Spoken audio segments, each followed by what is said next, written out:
a dona da nossa cabeça. A gente reza para ela quando a gente quer acalmar nossa cabeça. E tem uma cantiga que eu gosto muito de cantar. Como ela é uma guerreira, como ela entra em coisas difíceis e ela resolve, ela luta, ela morre, ela vence ali, agarrada com a pessoa. Tem uma cantiga muito linda que a gente canta dela. Ia de colê, gênia, ia sabalorigênia, ia de colê, gênia, ia sabacolê. Eu estou dizendo, esta é a dona da coroa do rei, é aquela que toma conta com muito cuidado da coroa do rei. Ela é esposa de Obatalá. Em Yorubá, Iemanjá quer dizer mãezinha cujos filhos são peixes, porque Iemanjá no original é Iê, Monjá. Iê é mãezinha, porque Iá é mãe, então é uma forma carinhosa de chamar a mãe, se não chamar só Já, se chamar de Iê. E Monjá é cujos filhos são peixes, então Iemanjá vem de Iemonjá, que é a mãe cujos filhos são peixes, porque ela é a senhora das águas, então os peixes e tudo que vem do mar e das águas são os primeiros filhos dela. Clarão à beira-mar,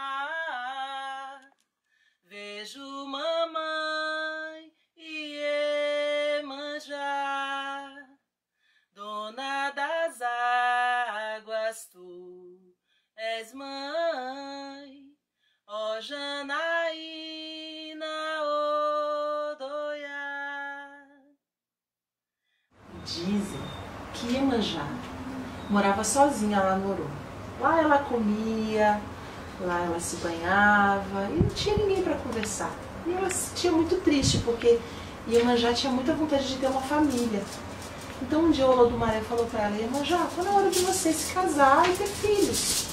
Está na hora de você formar uma família, para você ter com quem conversar, se banhar, se divertir, com quem você passar seu tempo. E Iemanjá, então, engravidou. Então um dia a barriga de Iemanjá começou a crescer, a crescer, a crescer, a crescer, a crescer. E ela não sabia muito o que era, e aquilo foi crescendo, crescendo, crescendo, e de repente Iemanjá pariu. Só que ela pariu as estrelas. E as estrelas saíram da barriga de Iemanjá e foram direto para a borda da Celeste. E Iemanjá ficou se sentindo lá muito sozinha. Falou: poxa, fui parir logo as estrelas que foram embora. E o tempo passou, a barriga de Iemanjá começou a crescer de novo. E ela ficou feliz: ah, agora eu vou ter filhos, vou ter uma família, né? E a barriga dela foi crescendo, foi crescendo, foi crescendo, foi crescendo. E um dia Iemanjá pariu. Só que ela pariu as nuvens. E as nuvens também foram para o céu, até se transformarem em chuva. E Iemanjá continuou sozinha. Mas, poxa, como é que eu vou passar toda a minha vida sozinha assim? E o tempo passou e um dia a barriga de Iemanjá começou a crescer de novo. E aí cresceu muito, cresceu muito, cresceu muito mais. E foi crescendo, foi crescendo, foi crescendo. E um dia ela pariu os orixás, que eram os filhos dela e que ficaram para sempre fazendo companhia para ela. E aí Iemanjá deixou de ser sozinha e passou a ter com quem conversar, com quem brincar, até com quem brigar. Na hora de brigar, ela briga, que é uma coisa horrível. Ela é capaz de bater, ela é capaz de engalfinhar, entende? Ela tem uma personalidade muito forte, muito boa. Ela discute, ela toma partido das pessoas, entendeu? Mas tem as qualidades dela. Tem hora que ela briga, tem hora que ela se mete no que não deve, mas é porque ela é a mãe dos orixás.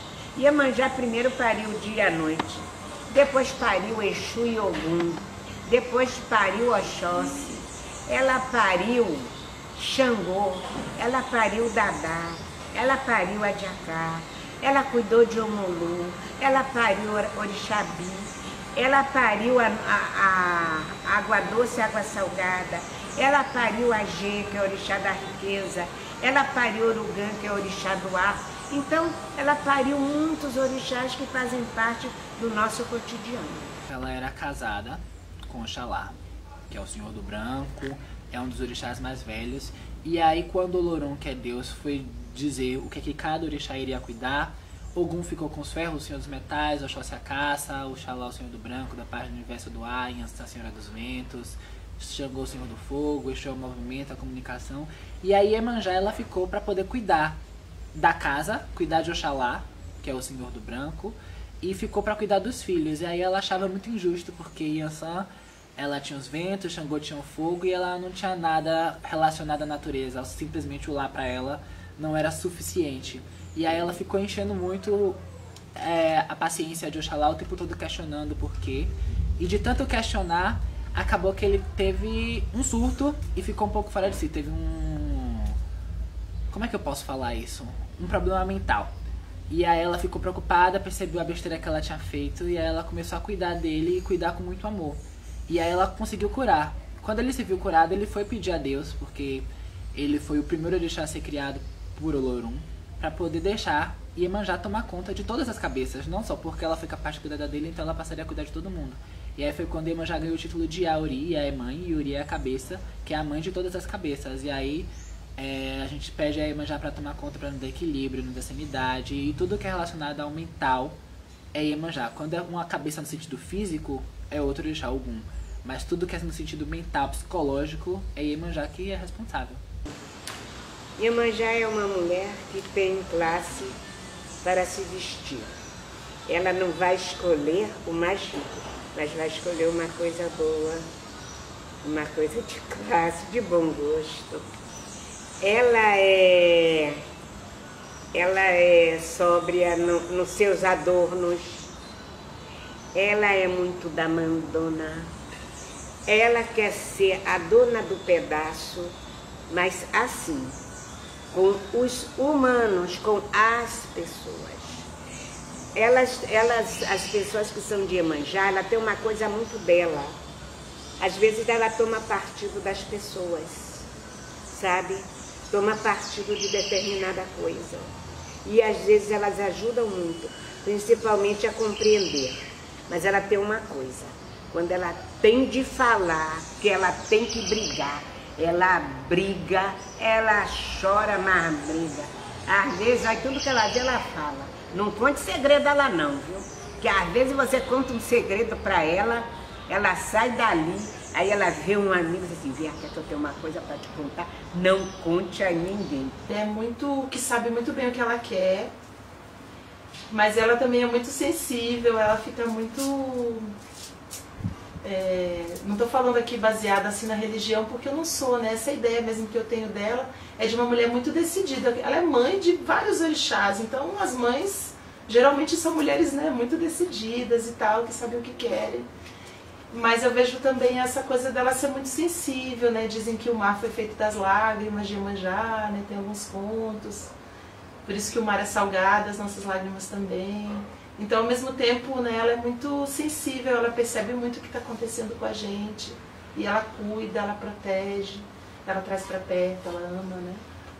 Eu procuro sempre estar buscando não encaixar os orixás em uma forma humana, porque é a força da natureza. Então eu prefiro mais sentir do que visualizar, porque se você for colocar que Iemanjá é o mar, é a mãe, é uma das esposas de Oxalá, eu vou imaginar uma Iemanjá mais velha, uma senhora, aquela que protege, a mãe que acolhe, que embala. Mas se eu for parar para poder ver a Iemanjá, que é chamada de Ogum Teco, Iemanjá mais nova, que carrega espada, que guerreia, que caminha com Ogum, que caminha com Xagyan, ela vai ser mais nova, ela vai ser mais magra, ela não vai ter os seios mais tão fartos, porque não vai estar mais voltado pro lado materno. E aí, se eu for tentar criar o estereótipo de Iemanjá de acordo com cada caminho e cada segmento que ela toma, essa energia vai tomando, eu vou criar infinitas Iemanjás. Então eu prefiro muito mais sentido do que estar tentando visualizar a Iemanjá em si. Dizem que Iemanjá, desde o início lá, desde o começo dos tempos, ela já andava muito irritada com a humanidade. Porque as pessoas achavam que o mar era um lugar onde se podia jogar todas as coisas que elas não queriam. Tudo que elas não queriam em casa, que elas não gostavam, elas iam lá e jogavam no mar, porque elas pensavam, o mar leva embora, nunca mais volta, tudo bem, vamos jogar no mar. Só que o mar é a casa de Iemanjá, e ela não estava gostando nem um pouco disso. Então um dia Iemanjá Sessu foi falar com o Lodumaré, e começou a se lamentar e a dizer que as pessoas não tinham cuidado nenhum com a casa dela, que estavam deixando a casa dela muito bagunçada. E Iemanjá gosta de tudo arrumadinho. E aí, o Olodumaré ficou pensando numa forma de ajudar Iemanjá. Então ele deu para Iemanjá as ondas do mar. Ele falou, olha, eu vou te dar de presente as ondas, você vai ter a capacidade de criar as ondas do mar, para que tudo que tiver no fundo do mar e que não for dele, seja devolvido à praia. Então é por isso que quando a gente joga alguma coisa no mar que o mar não quer, no dia seguinte a gente encontra lá na beira da praia, porque as ondas vão lá e devolvem. Então esse foi um pedido de Iemanjá para o Olodumaré.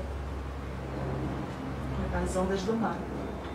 A escravidão começa a ser perseguida, porque não adianta, você não vai conseguir falar de Iemanjá se não falar nisso. Começa a ser, os navios começam a ser interditados, porque a escravidão está demais. E vai ter um momento aqui na Bahia, eu estou falando de Bahia, estamos falando de Bahia, que vai ter menos escravos, porque já tem muitos e está tendo tráfico. E começa a vir leis, e nessas leis começa a diminuir a escravidão, o modo de viver dos escravos. Então, começa as leis do ventre livre, aquelas coisas todas. E o senhor começa a perder o seu poder aquisitivo de dinheiro. Então, aqueles grandes senhores que tinham grandes quantidades de terra, tinham os escravos de ganho, que começam a vender o que eles têm. Porém, aqueles que se libertavam não queriam ser submissos a senhor nenhum. O que ele fazia? Ele tinha que ter um modo de sobreviver, sem se vender a seu senhor, sem humilhar seu senhor. Ele vai fazer o quê? Ele se joga ao mar, ele vai pescar. E ele já traz a memória de Iemanjá, que é a mãe dos orixás da sua África. Existe uma coisa muito interessante, que são a primeira oferenda, que talvez se sabe que foi feita a Iemanjá, foi que quando eles puxam a rede, que é todo aquele processo que você deve conhecer, que é uma coisa muito dura, eles então, quando traz a rede, que tem que ter muita calma e tranquilidade, eles têm os cantos de trabalho, que você sabe que o mar, ele traz, eles seguram a rede. Quando o mar volta, eles têm que segurar a rede para o peixe não voltar. Então, eles fazem grandes homenagens a Iemanjá e a Nanã. Então, quando ele puxa a rede, ele separa o peixe mais bonito e joga no mar de volta, oferecendo a Iemanjá, para que eles tenham sempre prosperidade. No momento que eles puxam a rede, eles usam esse movimento. Se um dia você for ver uma puxada de rede, ele traz esse movimento. Então eles cantam: Enana enago, Enana Iemanjá, Enana enago, Enana Iemanjá, a puxar e a puxar, aí puxar, Iemanjá tá no angolim, aí puxar. Aí ele respira e começa novamente bem tranquilo. Enana